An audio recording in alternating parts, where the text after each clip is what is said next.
Relativistic energy.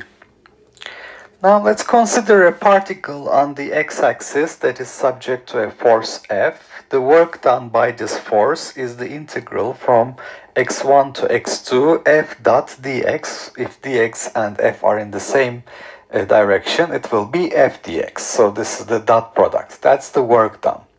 Now, if F is the net force acting on this particle, it is equal to dp dt. So this is integral x1 to x2 dp dt dx. Now, dp dt, using the relativistic expression for the linear momentum gamma mu, we have d dt of gamma mu, which is m gamma du dt plus mu d gamma dt. All right. So what is d gamma dt? It is the derivative of 1 minus u square over c square to the power minus 1 half. So this derivative will give us a minus 1 over 2, and then we will have 1 minus u square over c square to the power minus 3 halves. Then we have the derivative of the inside minus 2u over c square and du dt. And minus 2 and minus 2 cancel. So we have dp dt is equal to m gamma du dt. So for this one we have, that's the first term here, m 1 minus u square over c square divided by 1 minus u square over c square to the power 3 over 2. This makes gamma, right? So if you get rid of this, you would have m gamma du dt. And then we have the second term, mu d gamma dt. So for d gamma dt, we substitute this u over c square. There's another u here. So we obtain mu square over c square. 1 minus u square over c square in the denominator to the power 3 over 2. And we have du dt. So you can see that having done this, multiplying top and bottom with 1 minus u square over c square, I have obtained the same denominator. So this will give me m minus mu square over c square du dt. Here I have mu square over c square du dt. So these terms will cancel, and then I will be left with just m du dt. So this is what I have here, m du dt divided by 1 minus u square over c square to the power 3 over 2. So what I have done here was to calculate dp dt. Now what is dx? dx is u dt, because u is dx dt, that's the speed. So the work done becomes dp dt dx. dp dt is this, m over 1 minus u square over c square to 3 halves du dt, and then dx is u dt. So you can see that this integral will be performed between time 0 to t. So the dt's will cancel, so this will turn into an integration over u. So m is the constant, it's outside, u du divided by 1 minus u square over c square to the power 3 over 2. Okay, so I can call 1 minus u square over c square y square, so that minus 2u du over c square is 2y dy. So u du will be replaced by minus c square y dy. So this will be replaced by minus c square y dy. And 1 minus u square over c square I called y square, so this will become y cube.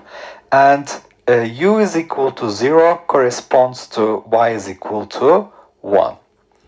Alright, so this will become an integral over y from y1 to y2 minus c square y dy over y cube. So for u du I substituted minus c square y dy, and for 1 minus u square over c square I substituted y square, which gives me with the power 3 over 2 y cube. So that's what I have here.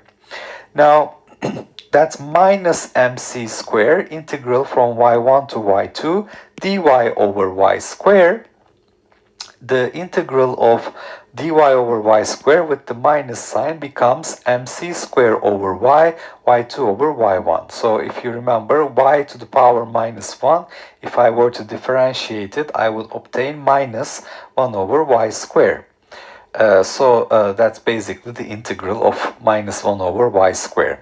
So this will be evaluated between y1 and y2. So what is y1? What is y2? Well, u is equal to 0 corresponds to y is equal to 1. U is equal to u corresponds to y is equal to square root 1 minus u squared over c squared. Okay, so for y, I can substitute basically square root of 1 minus u squared over c squared and take the limits between 0 and u instead of y1 and y2. So y is replaced here, mc squared over square root 1 minus u squared over c squared between 0 and u. At u, I obtain mc squared over square root 1 minus u squared over c squared. At 0, I obtain mc squared. So the work done becomes mc squared divided by square root 1 minus u squared over c squared minus mc squared. Now, this is the work done by the net force. Remember, I replaced the net force with dp dt, so that's the net force. So work done by the net force is equal to the change in kinetic energy of the system, that's work kinetic energy theorem, final kinetic energy minus initial kinetic energy with 0 initial speed. I have 0 initial kinetic energy, so it's the final kinetic energy. So final kinetic energy I find to be mc squared times gamma minus mc squared, which is gamma minus 1 mc squared. So this is the expression for relativistic kinetic energy, gamma minus 1 mc squared. Now what happens at low speeds? 1 minus u squared over c squared to the power minus 1 over 2 will become, because this is going to be 1 minus x to the power n, where x is small, 1 plus minus 1 over 2 will come as, it will be multiplied by the minus sign, becomes plus u squared over 2c squared. So basically, I'm doing the following. 1 plus x to the n is approximately equal to 1 plus nx when x is much less than 1. So this is basically what I have in mind here. Alright, so let me put this into a box. Alright. With that, at low speeds, I have gamma replaced by 1 plus u squared over 2c squared. So 1 plus u squared over 2c squared minus 1, 1's cancel. C squares cancel. I obtain 1 half mu squared when u is much less than c. 1 half mu squared or 1 half mv squared is the kinetic energy, that's the classical kinetic energy. The relativistic version is gamma minus 1 mc squared, and indeed by doing this limit u is much less than c, I obtain the non-relativistic kinetic energy 1 half mu squared. Alright, so if we compare the relativistic kinetic energy with non-relativistic kinetic energy, you can see here the relativistic kinetic energy is like this, so and u is bound to be less than or equal to c. For the non-relativistic version, we have the speed is allowed to go beyond the speed of light, so we have this blue version. All right. Now, what we discover here is that mc squared enters this energy equation as a form of energy. So we call that E sub r. This is called the rest energy of the particle. You see, so when I have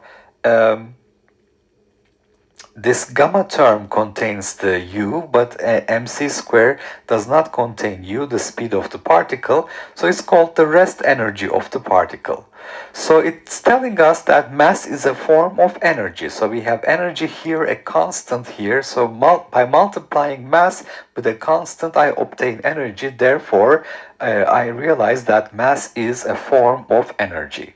Now, if I add to kinetic energy of the particle this rest energy, mc square, I obtain the total energy of the particle, which will be, instead of gamma minus 1 mc square, it will be gamma mc square. Alright, so let's play with this a little bit. The total energy of the particle is gamma mc squared. The linear momentum of the particle is gamma mu. If I take the square of the total energy, I obtain gamma square m square c to the fourth power. And if I take the square of the linear momentum, I obtain gamma square m square u square. So if I take the ratio E over P, the gammas would cancel, m's would cancel, I would obtain C square over U. So for U, I can substitute PC square over E. Alright? So E square is gamma square m square C to the fourth power, which is mc square square, and gamma square is 1 minus U square over C square. So this basically tells me that mc square square is E square minus E square U square over C square. If I take this to the left hand side, multiplied with E square, is mc square square. Alright, and for U square over C square, basically U is PC square over E, so I can substitute E square minus E square multiplied by U square over C square, which is PC square square divided by E square. Alright, so I have E square minus E square U square over C square. That is basically a PC square square E square, and then I have the E squares cancelling here, and therefore I obtain E square is equal to mc square square plus PC parentheses square. Why? Because there was another C square here. So this C square also got rid of one of the C squares, so I obtained PC parentheses squared. Alright, so you would obtain P square C to the fourth divided by C square, and then this would become P square C square. So that's this C square here. So we find that the total energy square is PC squared plus MC squared squared, and if the linear momentum is 0, the energy is E square is MC square square, E is equal to MC square. So this is basically telling us why we call this mc square the rest energy. For a particle that has 0 linear momentum, its total energy is given by the rest energy, which is independent of the motion. This m is called the invariant mass. On the other hand, if a particle has no mass, m is equal to 0, it can still have a momentum. So we would have E is equal to PC. That's the case for a photon. Photons are massless. The energy is equal to momentum P, linear momentum P times C. Okay, so basically this is telling us we must modify the principle of energy conservation by considering the rest energy of a particle, mc square. Let's take a look at an example. The energy of a speedy proton.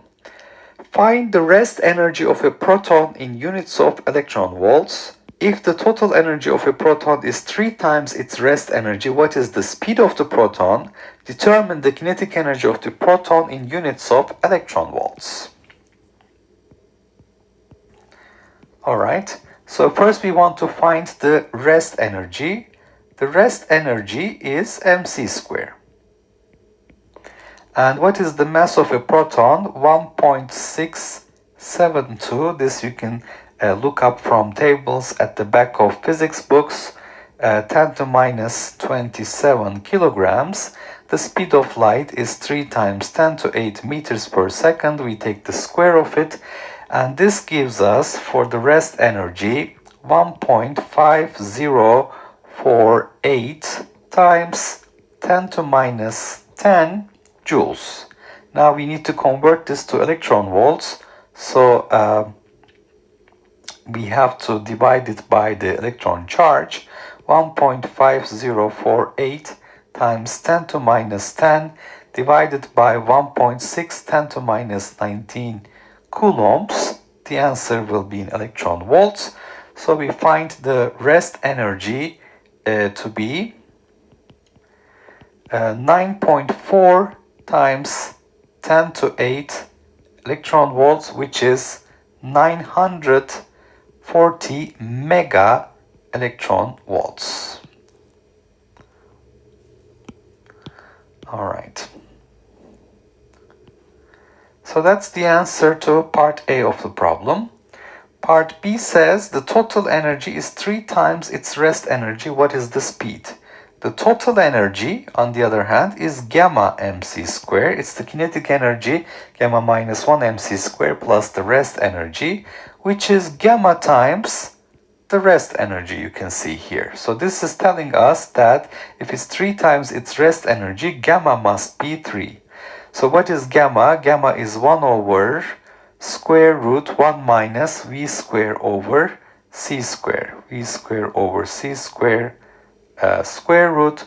So this gives us, if I take the square of both sides, 9 minus 9v square over c square is equal to 1. So 9 minus 1, 8 is equal to 9v square over c square. And so this will tell me that v must be equal to square root 8 over 9 c. And that is 0.943 c. All right, and part C of the problem asks me to determine the kinetic energy. The kinetic energy is the total energy minus the rest energy of the proton. It's twice the rest energy, since I already know that was 940 mega electron volts. 2 times 940 gives me, for the kinetic energy, 1.88 times 10 to 3 mega electron volts. Or I can say it's 1.88 giga electron volts for the kinetic energy of this proton. Okay, so let's look at another example. Mass change in a radioactive decay.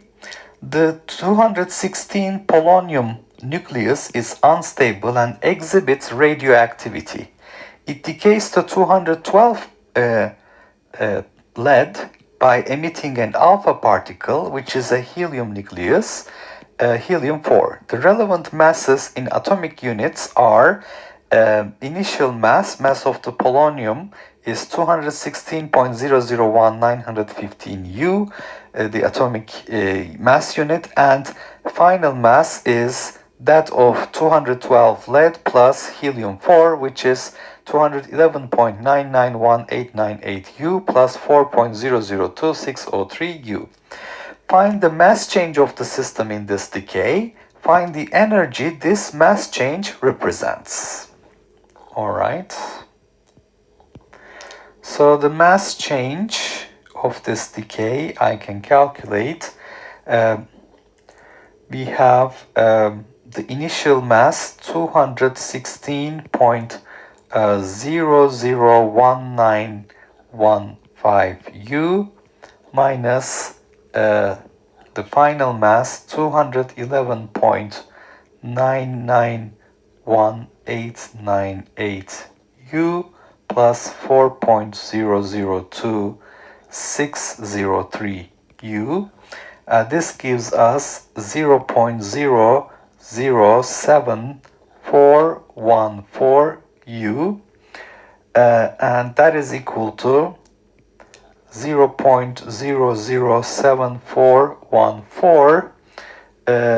It's basically atomic mass unit, 1 times 10 to minus 3 kilograms, 1 gram divided by the Avogadro's number, 6.02, 10 to 23. So I find that the change in the mass is 1.23 times 10 to minus 29 kilograms. So the mass has decreased by this amount. How much energy was released? So the energy released will be equal to delta m times c squared, 1.23 times 10 to minus 29 times 3 10 to 8 squared. This will give us 1.1 times 10 to minus 12 joules. And if we convert this to electron volts, it will be 1.1 10 to minus 12 divided by electron charge, 1.6 10 to minus 19 in electron volts. So we find that delta E should be 6.92 milli electron volts. All right. Okay. So let's summarize what we said here. We're talking about relativistic energy. So by looking at the net force acting on a particle, the work done by the net force is equal to the change in the kinetic energy of the particle, work kinetic energy theorem. And the net force is dp dt, and if we use gamma mu for the linear momentum, we can see that this integration, by performing the proper transformations, gives us gamma minus 1 mc square, which is our relativistic kinetic energy. And here we have indeed verified that at low speeds, this boils down to 1/2 mu squared, which is our non-relativistic kinetic energy. And you can see that the relativistic kinetic energy makes sure you never exceeds c. And this tells us that mc square is a form of energy. We call it the rest energy of the particle. So mass is a form of energy, and total energy is kinetic energy plus the rest energy, gamma mc square. And we can see by playing with gamma mc square, gamma mu, and the ratio E over P, that E squared is actually PC parentheses squared plus MC squared squared. So this is telling us that if the particle has zero linear momentum, it still has an energy MC squared, rest energy. That M is the invariant mass and independent of the motion of the particle. And for a massless particle, the energy is PC, that's the energy of a photon. So mc square must be considered in energy conservation equations. Then we calculated the energy of a speedy proton. First, E is equal to mc squared is our rest energy. So convert to electron volts, we have to divide it by the electron charge, 1.6 10 to minus 19 coulombs. And the total energy of the proton is 3 times its rest energy, because the total energy is gamma mc square. Basically, this is telling you that gamma is 3. So from this, we can pull V to be 0.943 C, and the kinetic energy is the difference between the total energy and the rest energy, so that's twice the rest energy. Now, we talked about mass change in a radioactive decay. For the 216 polonium nucleus, which is unstable and exhibits radioactivity, we talked about the decay to 212 lead and helium. And the change in the mass we can calculate by taking the difference. And for the atomic mass, which is the mass of one, so it's basically 1 gram divided by the Avogadro's number. So it's 1 times 10 to minus 3 kilograms divided by 6.02 10 to 23. So that's our unit mass. And this gives us the delta M, and delta mc square is the energy released. That's corresponding to 6.92 milli electron volts.